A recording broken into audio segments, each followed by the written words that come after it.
headlines kan mga barata, launching kang Project Surat kang Naga City Police Office, ginibungo niya na aldaw. Nagkaperang opisina ni Local Disaster Risk Reduction Management Office sa Camarines Sur. Nagtaong onra sa pagkagadan kang 5 rescuer sa Bulacan. Motorsiklo asin tricycle, nagkabanggaan sa Barangay Balata, Syudad kang Naga, Saro Angadan. Diyos marhay na hapon. Ako si Mark Mendoza, ang saindong tagapaghatod bareta. Bilang pagtaonin pagsaludo sa sakripisyo kan 5 rescuers sa Bulacan na pinagbawian ng buhay, nagkapirang Municipal Disaster Risk Reduction and Management Office sa Camarines Sur ang nagkondusir ng simpleng programa o aktibidad para magtaon ng pasaludo sa mga biktima. Aramot ang kumpletong detalye sa report ni Melvin Machado. Sa kada 5 minuto, pinatanong kang Municipal Disaster Risk Reduction Management Office kan Bao Camarines Sur sa pamamayo ni Mr. Vincent Paz ang sanang rescue vehicle, ambulansya sin fire truck kang Bureau of Fire Protection kang sa Indang Banwaan. Inimasmutan sedang paagi para tawan pagmidbid asin pagsaludo ang sakripisyo kang sedang kapwa rescuer duman sa Bulacan na pinagbawian nin buhay sa pagtama kang bagyong Karding.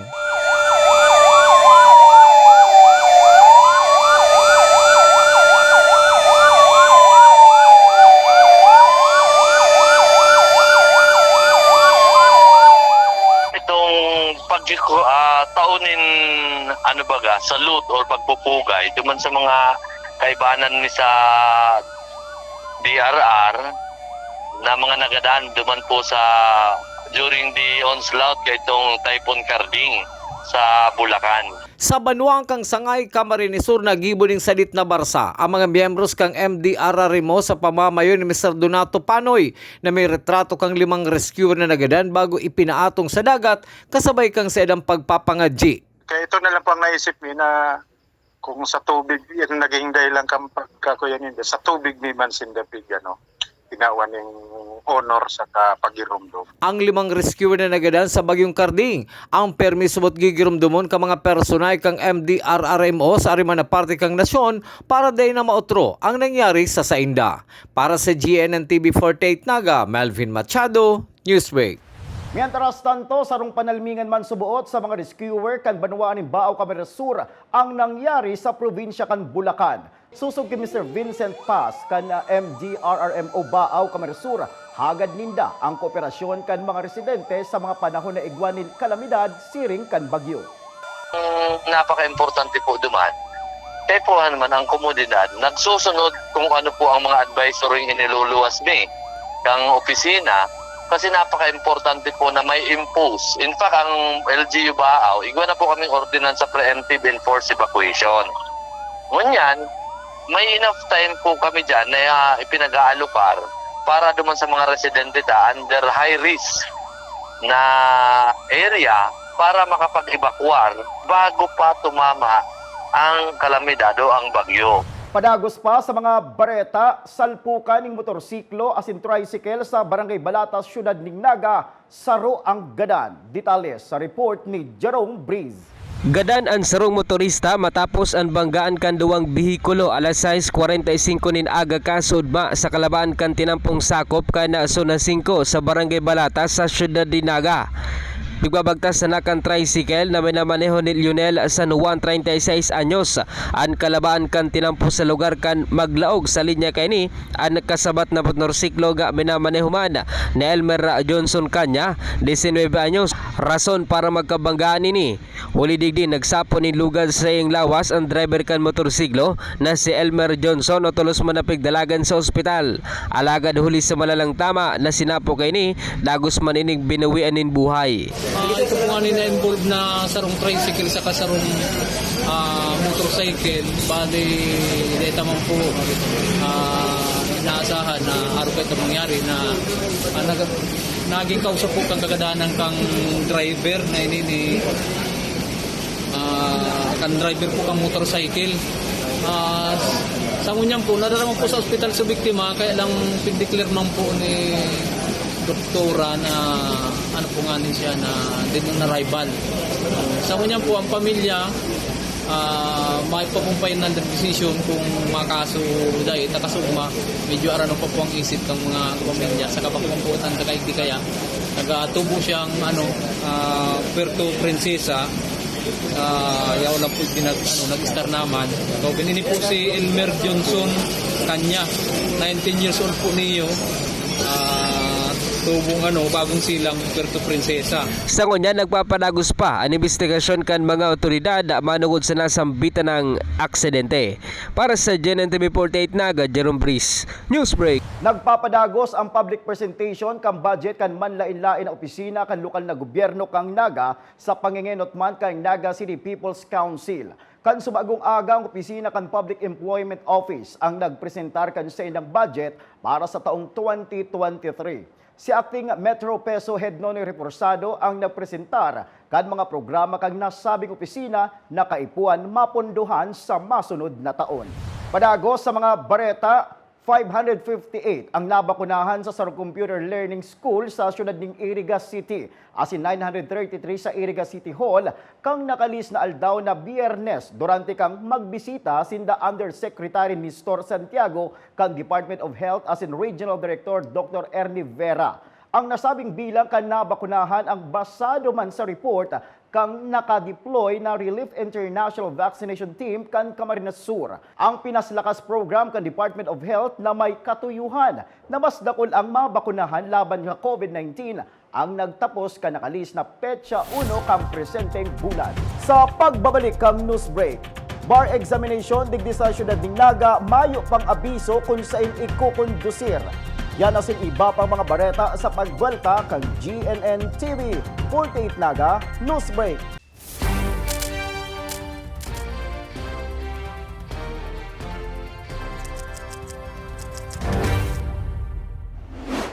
Mas pinalinaw, mas pinalakas, mas pinalawak. Ang GNN TV 48 Naga digital na! Kung ang inyong TV sets ay digital ready na, pindutin ang scan o search channel button at makikita ang GNN TV Channel 48. Maaaring gumamit ng indoor o outdoor antenna para sa mas klarong panonood. Ganito rin ang gagawin kung kayo ay gumagamit ng digital box. Sa mga susunod na araw, asahan ang mga programang malapit sa puso ng mga Bicolano.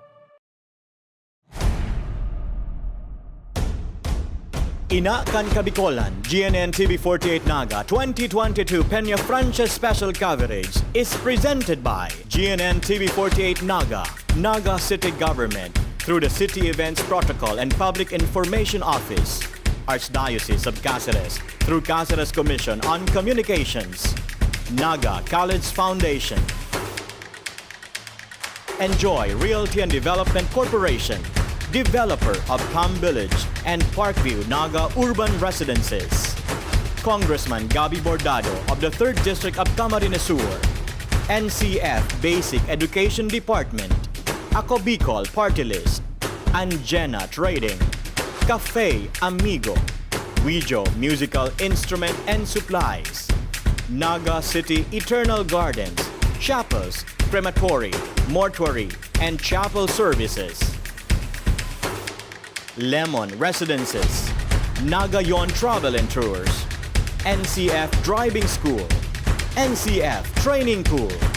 Also brought to you by Kamsur Biyahe, AET Ads, DLMR Psychometric Center, SM City Naga, Wow Worlds of Water, Donya Osang Catering and Event Services, Lowely Travels and Tours International, Sleep Pads Capsule Beds by Lowely, Sleep Pads Hotel Dormitel, Lowers and Beyond.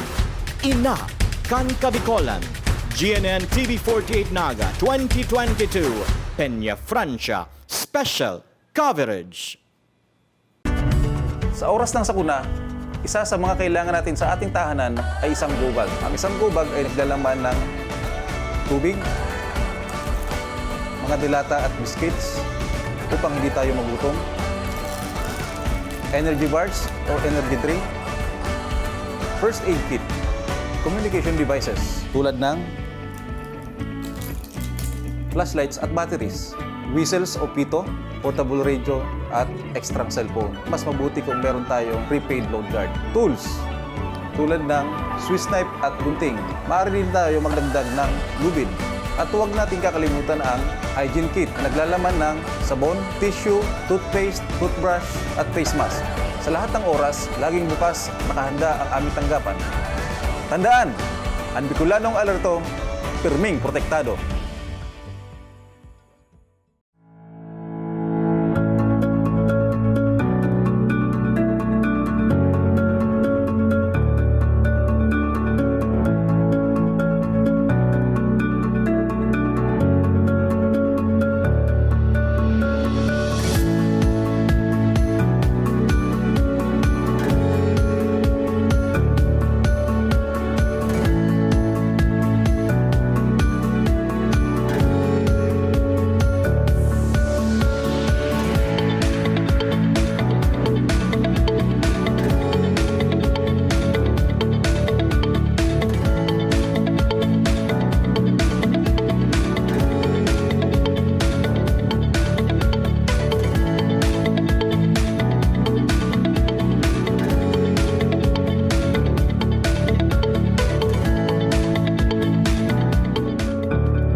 Padago sa mga bareta, anom na aki hali sa anom na police station kang Naga City Police Office, benepisyaryo kan Project Surat kang Naga City PNP. Aramon tayong kompletong detalye sa report ni Jerome Breeze. Para sa pagtaon ng seguridad sa komunidad kan Philippine National Police, saro sa prioridad na proyekto kan ng mga otoridad, gunyan ang pagtabang sa mga kaakian sa pag-eskwela. Kasubagong aga, piglunsar ka Naga City Police Office ang Project Surat. Objeto kan programa na suportahan ang mga estudyante nga nasa elementarya sa saindang pang-ipo, pinansyal asin kagamitan. Ang nasabing mga benepisyaryo nag-agi sa screening sa kada estasyon kan pulisya bago pinili asin maging benepisyaryo. Sa station commanders at the same time yung mga PCR na mga station natin yun ang naglakad dito. And then one thing is yung walang kakayahan, isa yun. Kaya nga tutulungan natin yung pamilya para maitaguyod na mapag-aral yung matalino nilang anak. So para hindi naman masayang ang hirap at ibibigay natin suporta. Dakula man ang pasasalamat ni Viviana France sa saro sa benepisyaryo kan na programa ana sa iyang akigikan na sa kararayan ninuli sa tabang asin suporta sa iyang agi sa pagklase kan Philippine National Police sa siyudad ni Naga. Una po, samahan po natin po sa mga inot po sa mga material na gagamitin po sa silahan sa uniform. Una po ako sa iyo. Para sa GNN-TV 48 Naga, Jerome Breeze, Newsbreak. Padago sa mga bareta, hasta sa ngunyan daipanin impormasyon ang lokal na gobyerno kang Naga kung anong universidad sa syudad ang magiging venue kan bar examination na naka-schedule sa bulan kang Nobyembre. Susog kay City Administrator Elmer Baldemoro, nakahamanan nin mga plano ang lokal na gobyerno kang Naga para sa seguridad kan mga ma-exam, asin ang sainda na lang subot pigahalat ang anunsyo kung sain na eskwelahan ang magiging venue. Nagkaigwanan ning coordination meeting ang lokal na gobyerno kang Naga and the representative from Supreme Court na digdiman po giraray sa Naga gigibuhon ang bar exam this November. Ang dain na lang po pa napapinalize, dahil ko lang aram ko na-finalize na kung saan na eskwelahan gigibuhon. Duwa man lang po ang pinipilian dyan dahil duwa man lang ang eskwelahan digdi sa Naga na igwa ning law school. So yun na lang po, garuyan ang didesisyonan kang Supreme Court kung arin dyan sa duwang eskwelahan na yan ang magiging venue. Sa iba pang bareta, kinumpirmar kang Naga City Police Office na may mga persona sindang nasitar na nagbalgar kan nag-i-eksister na go-ordinance kan lokal na gobyerno kang Naga. Susog sa PNP, kabali sa nasitar ninda asin natawan subuot ning citation ticket, iyo si mga nag-iirinom din arak sa gilid kan tinampo. Mga naglalakaw-lakaw nin mayong bado sa luwas kan sa idang harong. asin mga yaon sa sentro sa 10 oras nin Banggi na mayo ning tultul na Kalakawan. Ang PNP ang higot ngunya na nagpapasunod kan mga ordinansa kan lokal na gobyerno kan syudad ning Naga. Padago sa mga bareta, pagtaonin titulo sa daga sa mga residentes kan San Fernando Camarines Sur isinabay sa founding anniversary kan Banwaan. Aramod ang kompletong detalye sa report ni Jerome Breeze. Piga taon na sa 88 nga benepisyaryo kan barangay Pinamasagan asin Bicol sa Banwanin San Fernando Camarines Sur ang mga titulo kan daga kasabay kan ika-212 na founding anniversary kan Banwaan. Presente sa nasabing okasyon na si Francisco Milla Jr., ang Regional Executive Director kan DNR Bicol, tangaling maipasabot sa mga benepisyaryo ang nasendang na resibing titulo kan daga. Katatapos lang katong handog titulo program na ginibot na di San Fernando. Dakul pong mga benepisyaryo ang nagresibinin ng titulo. And ini po, sabi ko nga sa pagtatarabangan kang LGU San Fernando, kaiba na po itong registry of deeds na sindang last na register. Pwede nga sabi kaya nag-encourage ni Mayor na i-collateral tulos sa mga kuta. Sayang sabi ni pagyamanon, napakahalaga kaning dokumento. Sa tabang kan lokal na gobyerno kan San Fernando sa pagi ni Mayor Fermin Mabolo, dagos na narealisar ang programa asin maitaw sa mga deserving na mga benepisyaryo na nagmamauot na magkaigwanin sa diring daga na matutugdukan nin harong. Of course, kita na umma dahil naisip ko para mahalin pa ng pinapangarap na makatama yung susunod sa constituentes na naka-star na kalina sa barangay sites pero pa sa daga pero ang dating sa invest quarter. Pero dahil hindi last year nag-allocate kami 200,000 pesos para sa may gastos kayo ni manining libre, ginagastos siya ni kalokal na gobyerno. Nag-allocate kami 200,000 for the processing ng mga titles. Kung niya na-i-process na ni assessor ang mga papeles nila, so officially na-distribute na rin naman yan. Start pa lang iniidakul pa ini. Duwang barangay pa lang, barangay Pinamasagan, barangay lokal na tapat na may 22 barangay sila. Expect na mga masunod na takot. Dakot pang barangay maabot ng programa. Dahil ibon na ining dagos-dagos na ining magkaigwa po once and for all ng security at tenure sa senda na ilastaran ng kanila. Dakula man ang pasasalamat ni Willie Valdez sa kan Pinamasagan.